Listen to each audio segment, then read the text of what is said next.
नमस्कार दोस्तों। क्या नरेंद्र मोदी घबरा गए हैं? क्या नरेंद्र मोदी बौखला गए हैं? क्या उनकी परम प्रिय स्मृति ईरानी दिमागी रूप से बौखलाई हुई हैं? और क्या उनकी पार्टी में खलबली मची हुई है और अब वो क्या घिनौने खेल खेलने पर उतर आए हैं? जी हां, आज यही देखने को मिल रहा है। आज नरेंद्र मोदी अंबाला पहुंचते हैं और वहां पहुंच के उनकी हिम्मत नहीं होती पंजाब सीमा में चले जा। अंबाला पहुंचकर वो कहते हैं विपक्ष ये हो गया है, विपक्ष वो हो गया, और जैसे बोलते हैं आपको पता है नतीजा जनता जवाब देती है। जब वो ये कर रहे थे तब वहीं से 6 किलोमीटर दूर किसान काले झंडे लिए हुए उनके खिलाफ नारे लगा। वो कह रहे थे कि निकम्मा और हत्यारा प्रधानमंत्री है, वह प्रधानमंत्री है जिसने हमारा शोषण किया है, हमें लूटा है। आप समझिए। लेकिन वहां प्रधानमंत्री बता रहे थे उन्होंने इतने भले कर दिए हैं। जिनके भले की बात कर रहे थे वही ये कह रहे थे। अब आप इससे समझ सकते हैं कि उन्होंने किसी का भला किया है या नहीं किया है।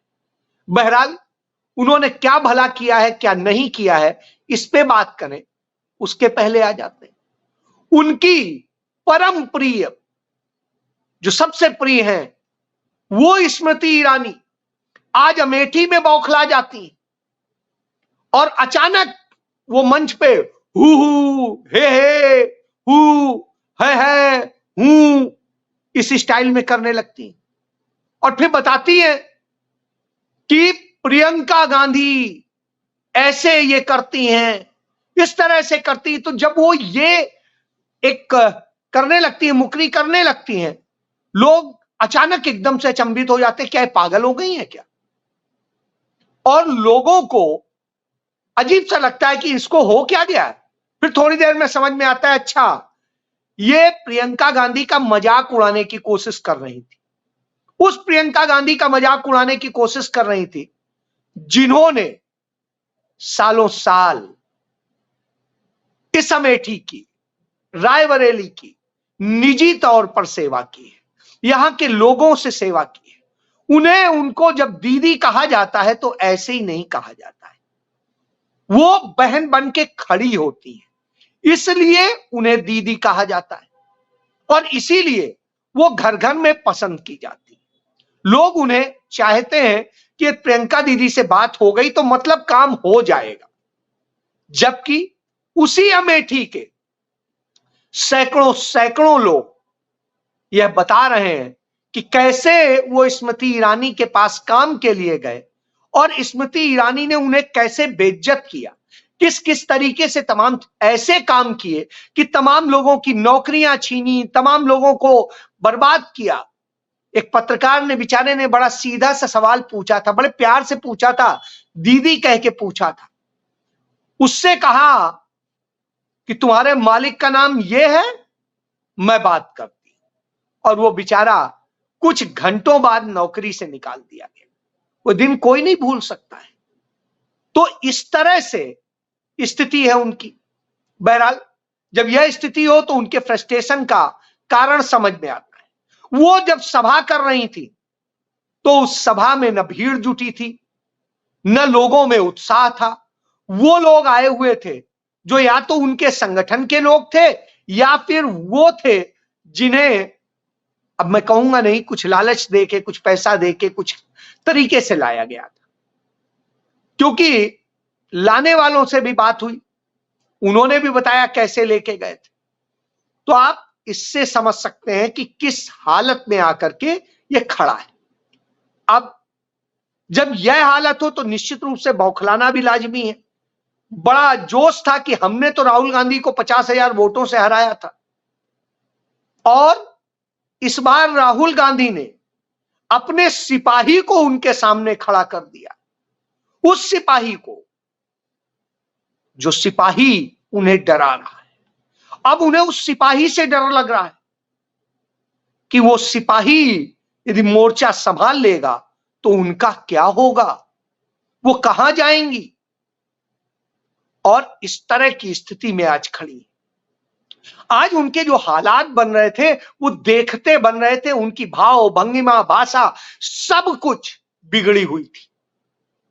और बिगड़ने की वजह भी थी, अपनी ब्रांडिंग के लिए उन्होंने एक यूट्यूब चैनल को जो इंटरव्यू दिया उसमें उन्होंने बताया कि वो कैसे लड़कों को पेलती थी, कैसे लड़कों के साथ क्या क्या करती थी। आप समझिए, लड़कों को पेलना, लड़कों से ये सारे शौक इनको क्यों पड़ गए। निश्चित रूप से हर कोई सवाल करेगा कि आखिर ऐसे गंदे शौक क्यों आने चाहिए जो कानूनन भी गलत है, वैसे भी गलत है, नैतिक तौर पे भी गलत है। तो ये काम क्यों आपने किए, उसके तो जवाब नहीं है। लेकिन साहब गलती से निकल गया या जोश में निकल गया या किस कारण से निकल गया समझ में नहीं आता है। बहरहाल उन्होंने बता तो दिया। अब चलिए, इसका नतीजा यह है कि भारतीय जनता पार्टी और उनके नेताओं के पास भी इसका कोई जवाब तो है नहीं। खबर पहुंचती है, दुनिया अब बड़ी छोटी है, डिजिटल दुनिया की जब बात होती है तो बातें तो सब पहुंच जाती है। अब अमेठी में स्थिति यह हुई है कि अमेठी में बेरोजगारी आई है, अमेठी में बर्बादी आई है, अमेठी का विकास ठहर गया है। जिन गांवों को गोद लिया था वो गांव अपने बर्बादी के आंसू बहा रहे हैं। इसलिए लोग अब स्मृति को स्मृति ही बना देना चाहते हैं, अब वो नहीं चाहते हैं कि वो क्यों, क्योंकि चाहे फिरोज गांधी हो, चाहे श्रीमती इंदिरा गांधी हो, चाहे राजीव गांधी हो, चाहे श्रीमती सोनिया गांधी हो, चाहे राहुल गांधी हो, ये यहां के प्रतिनिधि रहे हैं, अमेठी के भी, रायबरेली के। और स्थिति यह है, इन्होंने इस बंजर भूमि को उपजाऊ बनाया है, इस बंजर भूमि को दिया है, उससे लिया नहीं, और उसको समृद्ध किया है, इतना कुछ दिया है जितना किसी भी एक शहर को, एक जिले को नहीं मिला होगा। इससे आप समझिए कि उन्होंने किस तरीके से इसको सींचा था, ये बगिया बनाई थी। जो भी कारण रहा हो, श्रीमती इंदिरा गांधी हारी, संजय गांधी हारे, तो राहुल गांधी भी हार गए, कोई बहुत बड़ी बात नहीं, बड़े छोटे से वोट से हारे। इंदिरा गांधी तो बहुत बुरी तरह हारी थी, संजय गांधी बहुत बुरी तरह हारे थे। तो इससे समझा जा सकता है। अब मैं आता हूं मूल मुद्दे। तो इस बौखलाहट और घबराहट की स्थिति को समझने की जरूरत है। अब इसी बीच में क्या होता है, आपका ध्यान भटकाने के लिए एक ड्रामा क्रिएट किया जाता है दिल्ली में। आज सारे मीडिया चैनल्स सिर्फ उसी पर बात कर रहे हैं, उन चीजों पर, उन मुद्दों पर बात नहीं कर रहे हैं जो घट रहे हैं। दिल्ली में एक ड्रामा किया गया कि स्वाति मालीवाल बगैर किसी अपॉइंटमेंट के अरविंद केजरीवाल से, जो मुख्यमंत्री भी हैं दिल्ली के, उनसे मिलने पहुंच जाती। स्वाभाविक सी बात है, जब अपॉइंटमेंट नहीं होगा तो वेट करना पड़ेगा, या ये होगा कि आप बाद में आ जाइए, यही तरीका होता है। जब उनसे यह कहा गया तो लड़ने लगी। तो फिर यह हुआ कि दोनों तरफ से आवाजें उठी, वो सकुशल वहां से गई, और जब सकुशल गई, न लंगड़ा रही थी, न उनको चोट दिख रही थी, न कुछ दिख रहा था, वो वहां से थाने गई। थाने में न कोई एफआईआर दर्ज कराई, न कुछ दर्ज कराई, चली गई। 48 घंटे बाद, कानून कहता है कि प्रथम सूचना रिपोर्ट तुरंत दर्ज करानी चाहिए, 48 घंटे बाद वो एफआईआर दर्ज कराने का काम कर, और उसके बाद वो लंगड़ाती हुई दिखती। मतलब जब आपको मारा गया या जो भी कुछ हुआ, जो आप आरोप लगा रही हैं, तब आपको न लंगड़ाहट थी, न कोई चोट थी, न कुछ था। अब आप चोट भी दिखा रही हैं, अब आप लंगड़ा के भी दिखा रही। समझा जा सकता है, ये वही स्वाति मालीवाल है जो अपने पिता तक पर यौन शोषण का आरोप लगा चुकी, अपने पिता के लिए कह चुकी। तो आप समझ सकते हैं कि वो क्या है क्या नहीं है, मैं इस पर कुछ नहीं कहूंगा। लेकिन जांच होनी चाहिए, बात आनी चाहिए। किसी भी महिला के साथ यदि गलत हुआ है तो नहीं होना चाहिए, और नहीं हुआ है तो ऐसे हरकतें करके, ऐसी हरकत स्मृति ईरानी ने संसद के भीतर की थी जब कहा था कि राहुल गांधी उन्हें फ्लाइंग किस दे रहे, जबकि राहुल गांधी ने ऐसा कुछ किया ही नहीं था। सीसीटीवी फुटेज से बात प्रमाणित हो गई, और उन्होंने अपने साथ साथ भारतीय जनता पार्टी की 2 दर्जन सांसदों से भी साइन करा करके दी थी एप्लीकेशन। साइन करने वालों में एक हेमा मालिनी भी थी, उनसे पूछा गया, उन्होंने कहा नहीं मुझे नहीं पता कि ऐसी कोई घटना हुई थी, लेकिन साइन किया था। तो आप समझ सकते हैं कि इसी तरीके की चीजें होती हैं, सच साबित होते हैं। तो यह है, लेकिन क्या जहां ऐसी घटनाएं हो रही हैं, और हां इसमें बहुत अहम यह है कि राष्ट्रीय महिला आयोग ने स्वतः संज्ञान लेके नोटिस भी जारी कर दिया। अब आप समझिए, वो एक्शन मुद्रा में आ गया।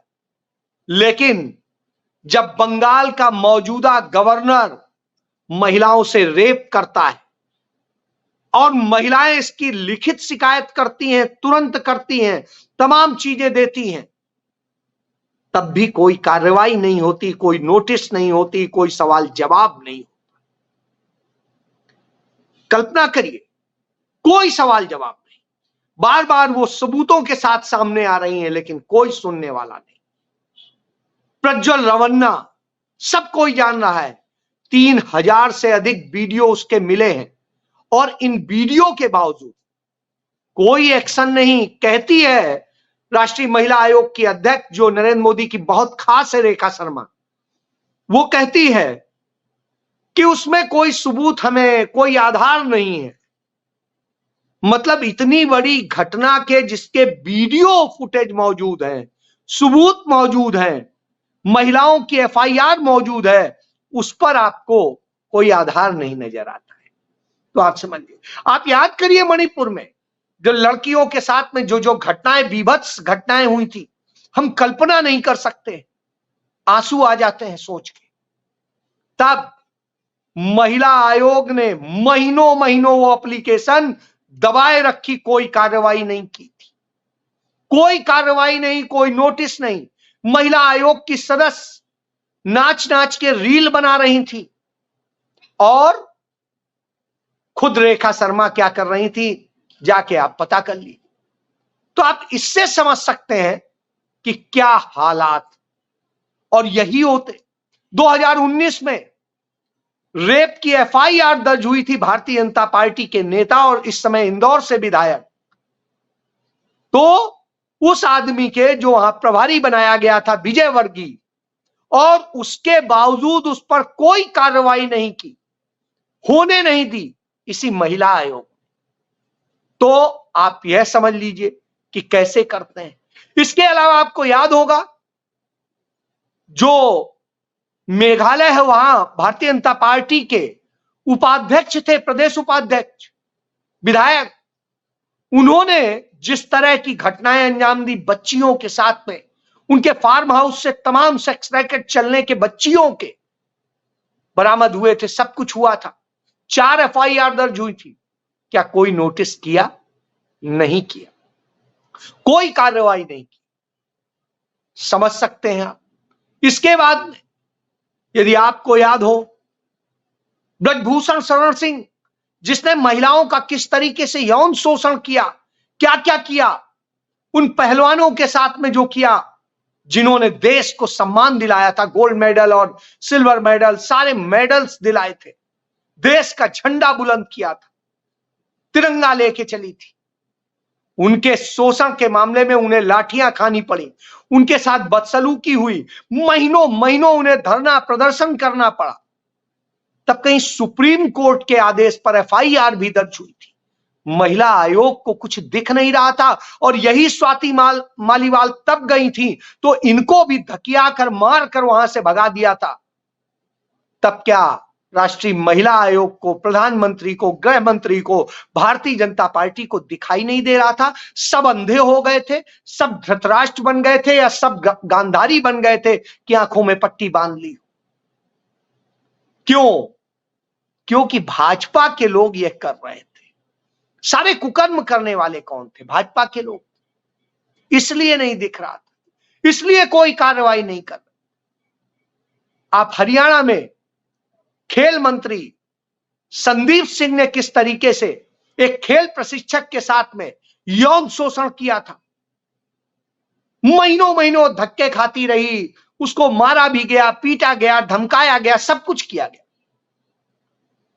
बड़ी मुश्किलों में जब इतना सब कुछ खड़ा हुआ, बवाल खड़ा हुआ, तब कहीं एफआईआर दर्ज हुई। एफआईआर के बाद भी चार्जशीट हो गई। न ब्रजभूषण शरण सिंह आज तक गिरफ्तार हुआ, ना वो गिरफ्तार हुआ। वहां रवन्ना को भगवा दिया गया, जर्मनी, समझ सकते हैं। और उसके बाप जो यौन शोषण के मामले में थे, उनको जमानत दिलवा दी गई। तो यह स्थिति है। उधर राज्यपाल पे तो कोई कार्रवाई नहीं होने का है। राष्ट्रपति महिला है, आदिवासी है, और उस दलित महिला आदिवासी की शिकायत पर भी उनको तरस नहीं आता है। उसके बाद यदि आप आगे देखें, इसी तरह के किस्से तमाम मंत्रियों में हुए थे। आप उत्तर प्रदेश में देख लें, आप ब्रजभूषण शरण सिंह के अलावा यदि आप देखेंगे, चिन्मयानंद को देख लीजिए, आप देख लीजिए कुलदीप सेंगर को, आप देख लीजिए हाथरस केस, आप देख लीजिए लखीमपुर केस, आप देख लीजिए कानपुर केस, आप देख लीजिए प्रयागराज जो इलाहाबाद था उसके केस, आप देख लीजिए अयोध्या में मठ के अंदर हुआ केस, आप देखिए कठुआ वाला केस। किस तरीके से भारतीय जनता पार्टी के लोग अपने मुलजिमों को बचाने में लगे थे। प्रधानमंत्री नरेंद्र मोदी ने खुद आईआईटी बीएचयू में गैंग रेप करने वाले अपनी पार्टी के अपने सोशल मीडिया हेड्स को बचाने का काम किया। तो आप सोचिए, ये सारी चीजें जब सामने आती हैं तो न महिला आयोग को, राष्ट्रीय महिला आयोग को कुछ दिखाई देता है, न सरकार और पुलिस को दिखाई देता है, और भाजपा तो गांधारी बन ही जाती है। तो सब गांधारी बन गए, आंखों में पट्टी बांधे हुए। जब यह हाल हो तो आवाज उठती है, और वह आवाज होती है प्रियंका गांधी की, वह आवाज होती है राहुल गांधी की, वह आवाज होती है इंडिया गठबंधन की। उसी से तो घबरा जाते हैं। वो उन सारी बातों को सामने लेके आता है कि किस तरह के हालात बना दिए हैं आज देश में। आज स्थिति है, बलात्कारियों की पार्टी बन गई है भारतीय जनता पार्टी, जिसे बीजेपी कहते हैं। बीजेपी का मतलब हुआ बलात्कारी जनता पार्टी। तो ये बलात्कारी जनता पार्टी बन गई, भ्रष्टाचारी जनता पार्टी बन गई, सारे भ्रष्टाचारियों को संरक्षण देती है। तो भाजपा मतलब भ्रष्टाचारी जनता पार्टी। इन हालात को आप देखेंगे, समझेंगे, तो आपको समझ में आएगा कि किस तरह के स्थितियों में आज बहुत सारी चीजें सामने आ रही। जो चीजें सामने आ रही उसमें समझने की जरूरत है। इस तरह से जब निर्लज्ज हो जाए प्रधानमंत्री, निर्लज्ज हो जाए उनके मंत्री, महिला बाल विकास मंत्री, वह महिला आयोग, सब जब इस तरीके से हो जाए तो आप कल्पना कर लीजिए कि क्या हालात बनने जा रहे हैं। इन सभी हालात के बीच में तब मुंबई में विपक्ष के नेता झुकते हैं और वो हुकार भरते हैं, तो मोदी की हवा खराब होती है। और जब हवा खराब होती है तो आप समझ सकते हैं, 2 दिन बाद मतदान होना है चौथे चरण का, 5वें चरण का। और 5वें चरण के मतदान में बड़ा निर्णायक होना है 49 सीटों पे। महिला बाल विकास मंत्री का भी भविष्य फंसा हुआ है, रक्षा मंत्री का भी फंसा हुआ है विपक्ष के नेता राहुल गांधी का भी, जो इस देश में जननायक के रूप में जाने जाते हैं, जो जनता की आवाज, जनता के सितारे हैं आज।